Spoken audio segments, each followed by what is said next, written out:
Rebonjour. En fait, hier, on a distillé la citronnelle. On a obtenu de l'hydrolat et de l'huile essentielle de la citronnelle. Donc aujourd'hui, on va préparer juste un petit produit cosmétique. C'est la mousse nettoyante à base de l'hydrolat de la citronnelle.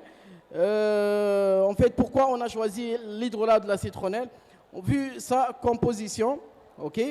Donc, on peut l'utiliser comme un produit anti-tache, un produit d'éclat, voilà, un produit très très nourrissant. Donc, pour cela, on va utiliser l'hydrolat de la citronnelle. Puis, on va ajouter, déjà, on a ajouté un gélifiant d'origine naturelle, ok, pour obtenir en fait une forme de gel. Juste, ça reste juste pour l'agitation.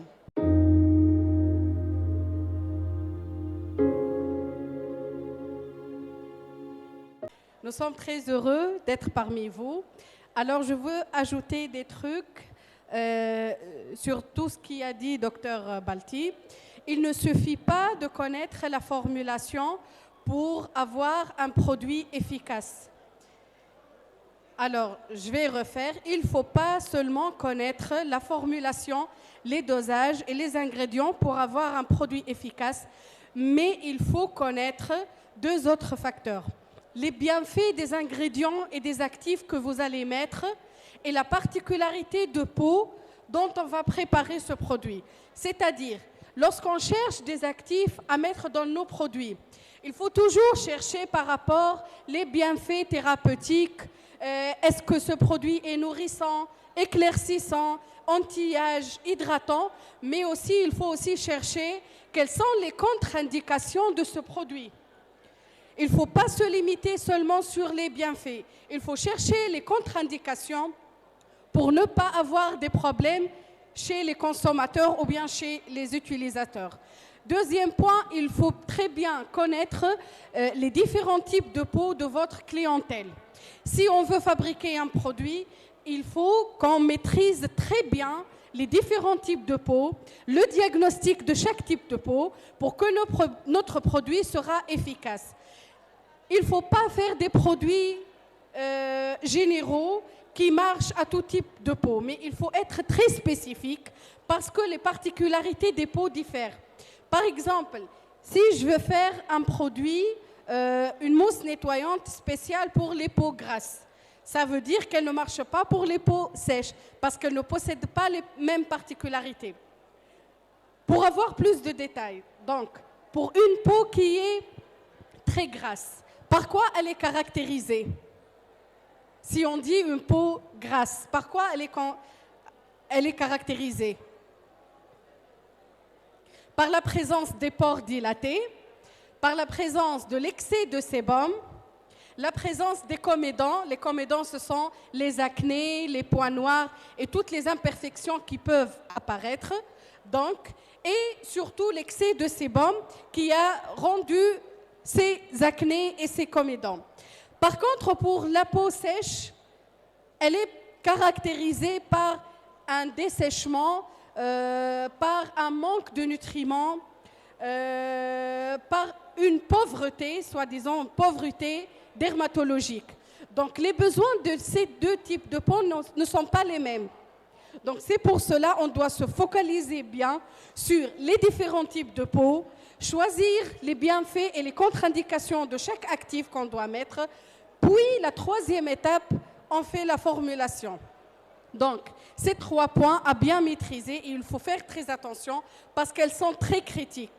Aussi, lorsqu'on parle d'une peau sensible, les dosages des ingrédients à mettre sont différents. Par exemple, si on désire mettre des huiles essentielles dans nos formulations, les dosages des huiles essentielles varient de type de peau à un autre. On ne peut pas mettre la même quantité pour une peau grasse que la même quantité pour une peau sensible. Pour une peau sensible, il faut maximiser l'utilisation des huiles essentielles à 0,2% par rapport à toutes les préparations qu'on fait. Il ne faut pas augmenter, sinon on risque de faire des irritations pour la peau. Pour la peau des bébés aussi, l'utilisation des huiles essentielles, elle est interdite. On ne peut pas utiliser des actifs qui sont trop puissants dans des peaux sensibles comme la peau de bébé. Donc il faut faire très attention concernant la formulation, le choix des actifs et le diagnostic des différents types de peau. Merci.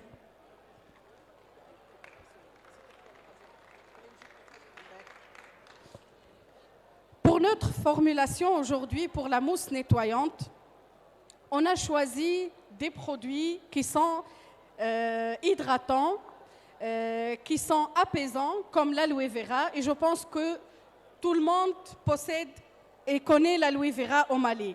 Seulement, il faut faire très attention pour l'aloe vera.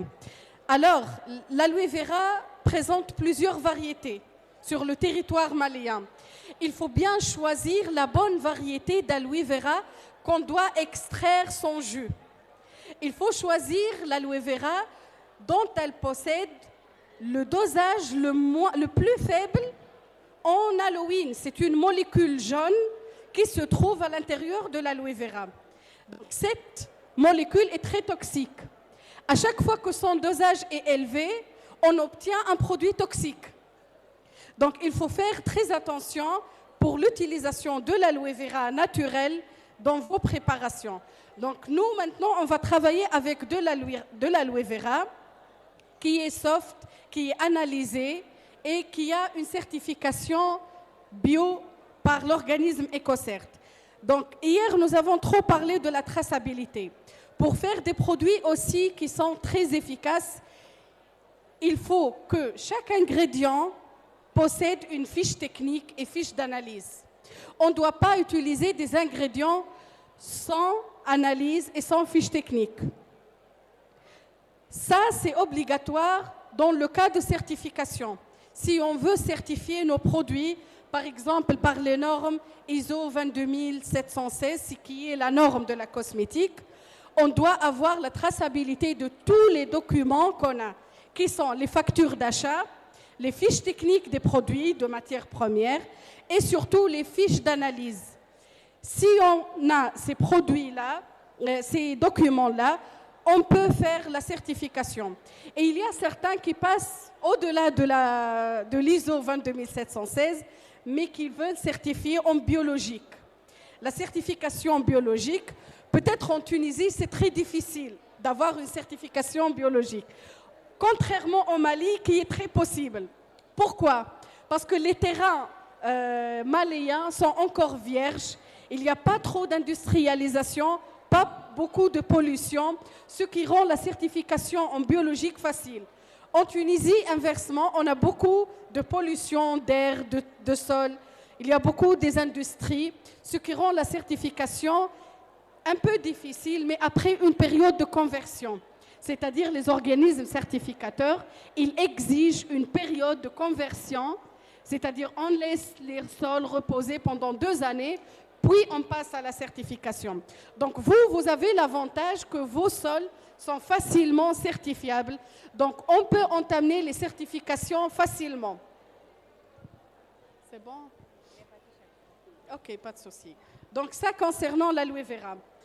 On peut aussi travailler, on va mettre l'huile essentielle de citronnelle dans notre mousse nettoyante qui est en train de se mélanger maintenant. Alors, l'huile essentielle de citronnelle qu'on a distillée hier, c'est un actif très puissant. Il est trop riche en antioxydants, antibactériens, qu'on peut l'utiliser pour les imperfections, pour l'effet purification d'air, pour l'effet répulsif contre les moustiques. Et aussi, il est composé avec des molécules éclaircissantes. Donc, on peut faire des préparations et des produits à base de citronnelle et qui ont l'effet éclaircissant. Peut-être que dans l'habitude des Maliens, on consomme la citronnelle en tant que tisane. Mais aussi, on peut l'utiliser comme un actif cosmétique puissant pour rendre l'effet bonne mine, l'effet shiny, l'effet uniformisation du visage et aussi pour l'effet apaisant et l'effet anti-moustique. Notre préparation aussi nécessite de la vitamine E. Pourquoi? On doit utiliser la vitamine E pour les risques d'oxydation. Alors, chaque préparation cosmétique, on doit mettre de la vitamine E pour minimiser les risques d'oxydation. Voilà la vitamine E. Pour minimiser les risques d'oxydation. L'oxydation, d'où elle vient? Elle vient soit de la lumière, l'oxydation par la lumière, soit par l'oxygène. Donc, pour protéger notre production, pour qu'elle ne change pas de coloration et pour qu'elle ne développe pas des micro-organismes après, on doit mettre de la vitamine E. Il a double effet. La protection de la préparation contre les agressions externes et aussi il possède donc un effet hydratant, adoucissant en profondeur pour la peau. Donc, on est en train d'ajouter de l'aloe vera. Bien sûr, nous avons bien dosé les quantités. On doit très bien doser. Ça, c'est l'huile de citronnelle. À votre avis, pourquoi on a mis l'huile de citronnelle dans ce type de flacon? Et généralement, lorsque vous achetez les huiles essentielles de la pharmacie, vous les trouvez généralement dans ces types de flacons qui sont marrons. Qui peut nous répondre pourquoi? Oui. Exactement. Les huiles essentielles seront dégradées, leurs molécules sont trop sensibles et trop volatiles. Elles seront dégradées facilement par la lumière. Pour cela, on doit les protéger toujours dans des flacons en verre et opaques contre la lumière. Il ne faut pas aussi les laisser dans des espaces ouverts parce qu'elles sont volatiles et on risque de perdre les molécules qu'on a besoin.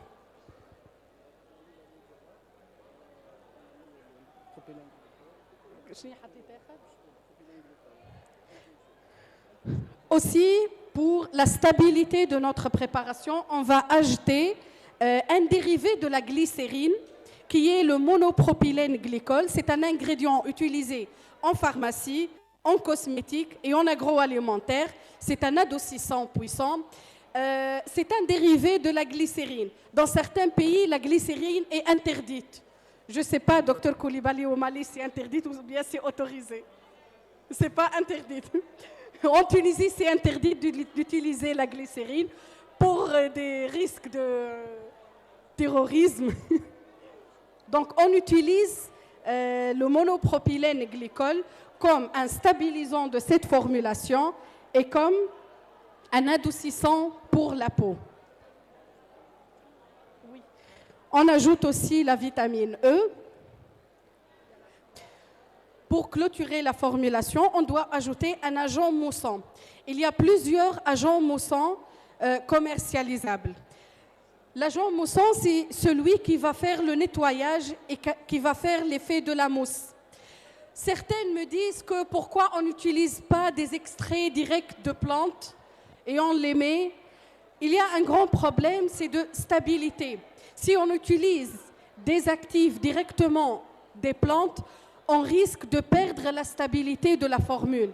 Donc c'est pour cela qu'on doit choisir des ingrédients, même qu'ils sont d'origine naturelle, mais qui sont stabilisés. La stabilisation passe par plusieurs étapes. On peut discuter ça après. Mais nous, on peut choisir l'agent moussant fameux et qui est certifiable en biologique et en 22716, c'est le coco-glucoside. Le coco-glucoside, c'est un agent moussant spécial pour avoir de la mousse et l'effet nettoyant et qui est extrait à partir de l'huile de coco. On peut même faire des industries pour produire ça. Pourquoi on n'utilise pas directement l'huile de coco? Parce que à l'intérieur de l'huile de coco, il y a des molécules spécifiques qui seront extraites, puis transformées en un produit finalement moussant. Ce produit est acheté de l'Europe. Ils ramènent le coco de l'Afrique, ils font la transformation, puis ils nous vendent les produits transformés. Donc, ce produit, c'est celui qui va nous permettre d'avoir l'effet de la mousse dans le produit. Et non, on a parlé de l'huile essentielle. On doit clôturer notre formulation par l'ajout soit d'autres actifs. Par exemple, on peut ajouter la provitamine B5. Elle possède des effets anti-rides, elle possède des effets d'hydratation intense, surtout pour les femmes qui ont dépassé les 40 ans. Elles commencent à avoir des ridules et des rides d'expression. Donc, elles pensent toujours à avoir une peau uniforme, sans ridules, sans rides d'expression. On peut ajouter la provitamine B5 qui est aussi appelée la panthénol. Il y a plusieurs actifs phares qu'on peut introduire dans notre formulation, comme vous écoutez bien actuellement l'acide hyaluronique, les acides des fruits, ce sont des actifs, l'acide azalaïque, l'acide glycolique. Ils font une révolution actuellement du monde. Ce sont des actifs extraits des plantes, mais qui passent par des étapes de stabilisation et ils sont trop utilisés dans la formulation des produits cosmétiques. Alors, on va ajouter maintenant l'huile essentielle de géranium rosa. C'est très intéressant de mettre les noms scientifiques des huiles qu'on met parce que, comme on a dit hier, l'efficacité et l'effet thérapeutique changent selon la variété. Donc, c'est mieux de noter toujours quelle est la variété qu'on a utilisée pour la fabrication de nos produits. Nous avons choisi la géranium rosa. Pour le dosage de l'huile essentielle totale, si on va travailler pour des peaux sensibles, il ne faut pas dépasser les 0,2% de pourcentage total des huiles essentielles par rapport à toute la formulation. Si on va préparer un produit pour les bébés, ou bien les femmes enceintes, ou bien les femmes allaitantes, on ne doit pas utiliser des huiles essentielles pour des risques d'immunité. Si on veut travailler avec des peaux sensibles, on peut mettre seulement 0,3% de huile essentielle dans nos préparations par rapport à 100%. Et si on passe pour les peaux normaux, les peaux grasses et les peaux sèches, on peut aller jusqu'à 0,5% comme dosage maximal. Donc, on ne doit pas augmenter la quantité des huiles essentielles dans la fabrication de nos préparations. Il faut se limiter à 0,5% comme un dosage maximal pour tout le monde. La préparation pour cette quantité qui est de 5 kg, elle peut prendre réellement entre 3 à 4 heures parce qu'on doit laisser les ingrédients se mélanger. Alors la préparation prend beaucoup de temps pour se préparer. Il ne faut pas accélérer la préparation. À chaque fois qu'on accélère les préparations, on fait des fautes. Des fautes de mesure, des fautes de précision, des fautes avec les ingrédients. Donc la préparation des produits cosmétiques nécessite qu'on sera à l'aise, on réfléchit bien, on calcule bien, on fait tout et surtout. Et respecter les étapes.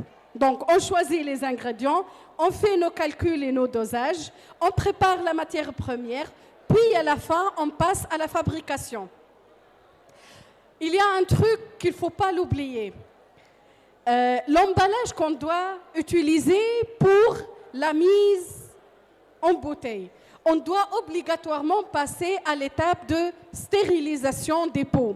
Alors, si je ne stérilise pas les pots, je peux avoir des contaminations, même si j'ai respecté les étapes et j'ai mis le conservateur et tous les ingrédients.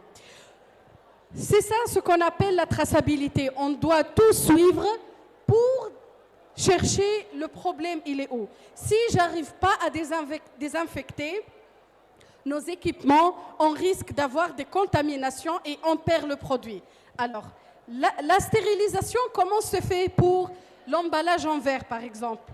Si on a de l'emballage en verre, comment on fait la stérilisation de notre emballage avant de le remplir avec notre produit? Qui peut nous répondre à cette question? Comment on peut stériliser nos emballages en verre avant de remplir le produit? Comment se fait la stérilisation? C'est les substances naturelles comme les citrons aigres ou bien de l'alcool voilà, ou encore de l'eau chaude. Merci pour cette réponse. Mais si on est en train de certifier notre unité de fabrication, il ne suffit pas d'utiliser de la citron et l'eau chaude. Mais il faut faire tout un process de stérilisation.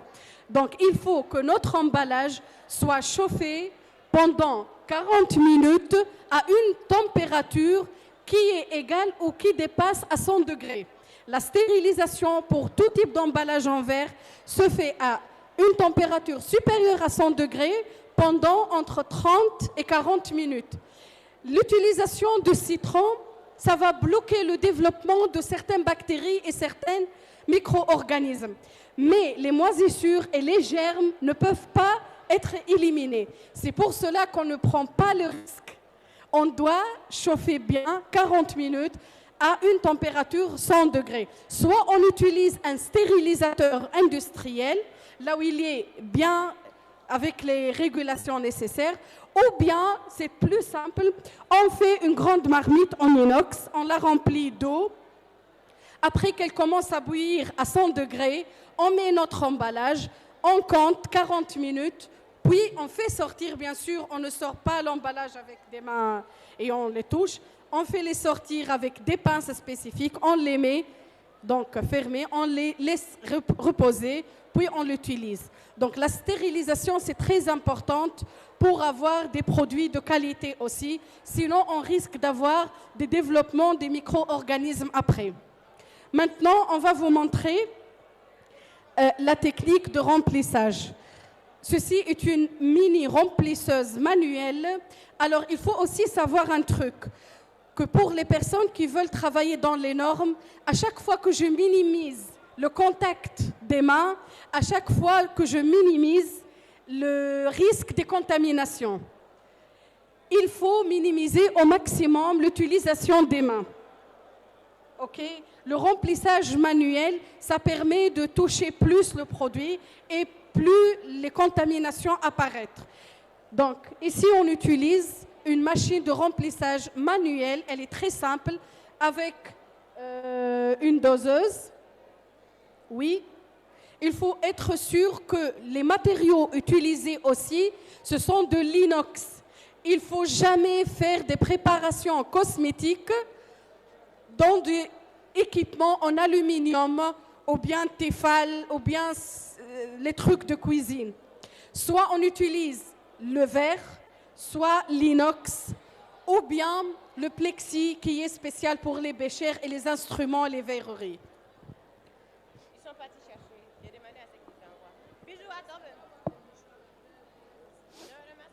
Pour des petites préparations qui sont moins de 10 kilos, on utilise des remplisseuses manuelles. Si on est en train de fabriquer des préparations plus que 100 kilos, donc ça ne suffit pas d'utiliser ces remplisseuses, il faut juste utiliser des remplisseuses automatiques ou bien ce qu'on appelle pneumatiques, qui font le remplissage automatique des flacons.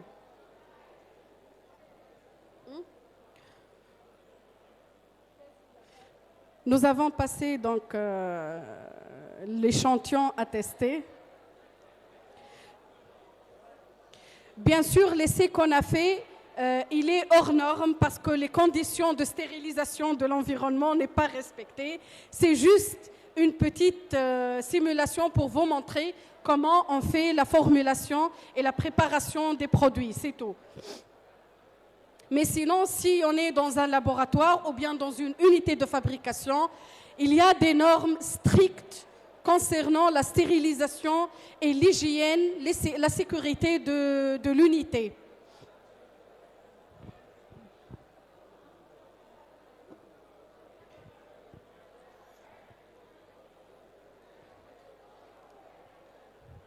L'odeur, ça va? Ça va pour l'odeur? Bonjour tout le monde, je m'appelle Fatoumata Samake, je suis déléguée médicale. D'abord, je tiens à vous remercier pour la qualité de l'exposé, c'était intéressant. Je suis aussi également passionnée de cosmétiques. J'ai une question, vous avez parlé de l'aloe vera. Vous avez dit que ce n'est pas tout type d'aloe vera qu'on peut utiliser pour faire la formulation cosmétique.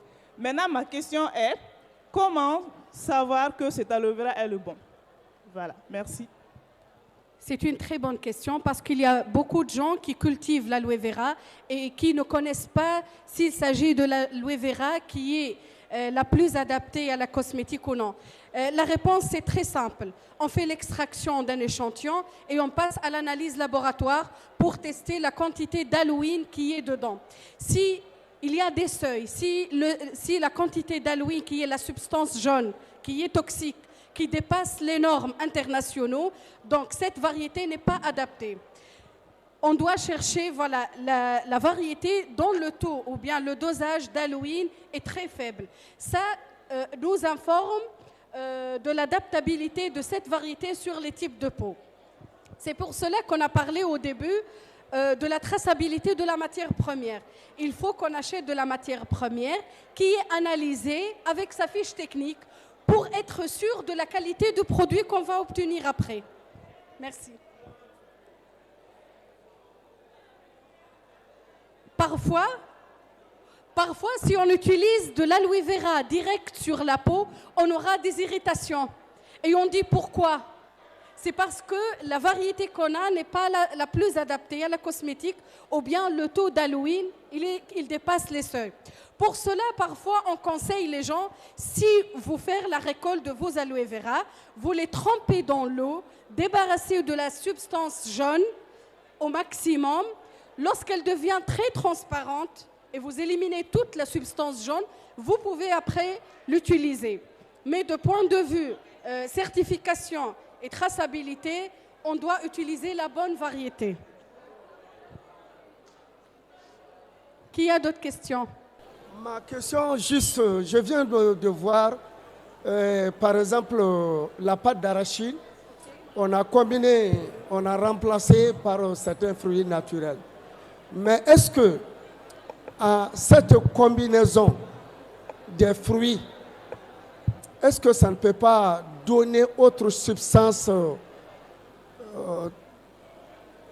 compromettante?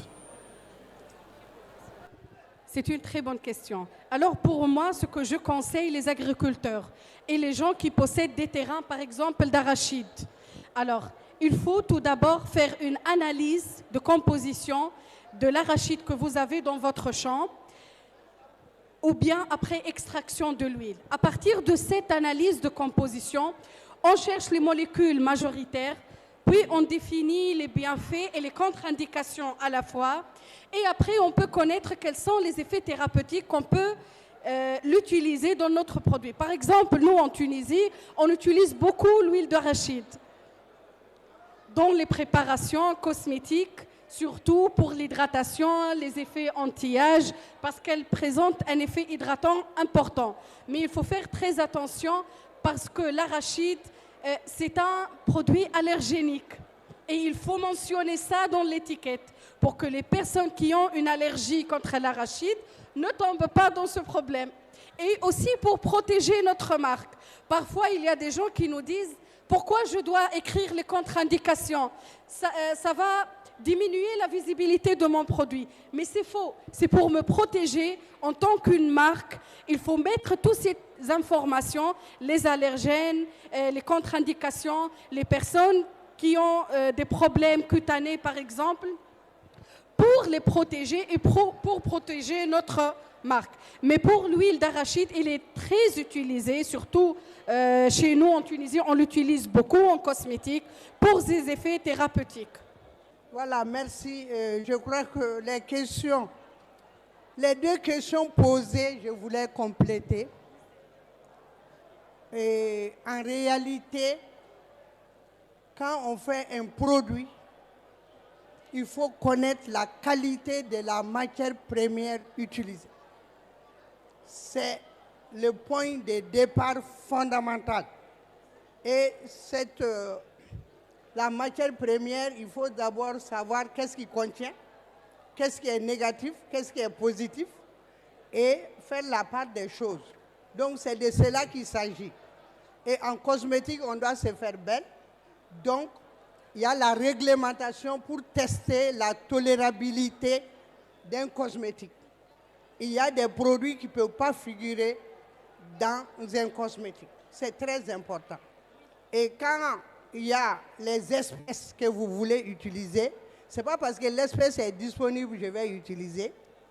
Il faut être sûr que l'espèce, en l'utilisant, va donner la propriété que vous cherchez. Et il est très important de noter toutes les informations. Toutes les informations, c'est une obligation. C'est une obligation, comme les médicaments. Hein? La notice, quand vous prenez la notice d'un médicament, c'est l'ensemble des informations pour vous dire c'est à quoi ça sert, mais pour vous dire aussi c'est à quoi il faut faire attention, et pour vous dire aussi là où vous ne pouvez pas, c'est contre-indiqué. Donc, c'est des informations capitales pour la sécurité de l'utilisateur. Et c'est une réglementation qui l'exige. Voilà, ça c'est vraiment très important. OK, merci. Merci beaucoup, professeur. Merci, professeur, pour ces informations précieuses. On prend la dernière question. Oui, monsieur. Je pense que ces huiles aussi sont utilisées pour des parfums, pour la fabrication des parfums. Et je savais qu'il y a des gens qui voulaient faire du parfum au Mali ici. Ils avaient vraiment un problème d'alcool. Comment s'approvisionner en alcool? Est-ce que l'alcool peut être produit localement ou bien... Parce que dans leur schéma, on les avait demandé d'importer l'alcool à partir d'autres pays, ce qui était difficile et ça les a découragés. Je ne sais pas chez vous comment vous gérez ce problème-là. Merci. Alors, merci pour cette question. Je vais juste dire que tout est possible. Alors, pour les grandes maisons de parfums, en Europe ou bien dans d'autres pays, alors ils fabriquent les parfums à partir des absolus, des huiles essentielles et des extraits. Alors, ils achètent des huiles essentielles, des absolus de tous les pays, ils les rassemblent, suivant bien sûr des dosages bien définis, ils respectent la pyramide olfactive, puis ils fabriquent des parfums originaux avec cette belle odeur. Pour cela, au Mali, c'est possible de faire ça, puisqu'on a la diversification des plantes. On a les plantes aromatiques et médicinales très diversifiées. Donc, si on arrive à faire des grandes industries de distillation, ici au Mali, donc on obtient de grandes quantités d'huile essentielle et variées. On peut faire la création de parfums. On peut faire des parfums spécifiques, originaux. Je ne parle pas de la dilution, c'est-à-dire on ramène les bases, puis on ajoute de l'alcool. Non, je parle de la création, c'est-à-dire on mélange les notes, les odeurs, on ajoute donc les fixateurs, l'alcool, et on obtient un parfum spécifique, original.